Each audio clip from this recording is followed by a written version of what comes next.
مستعدين لمستقبل مجنون في عالم الموبايلات سنة 2026. بنتكل عن 5 هواتف تقلب كل مفاهيمنا.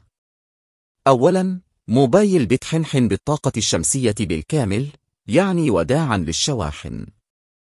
ثانياً، شاشة هولوجرامية بتعرض صور ثلاثية الأبعاد حقيقية، مش مجرد خدعة بصرية.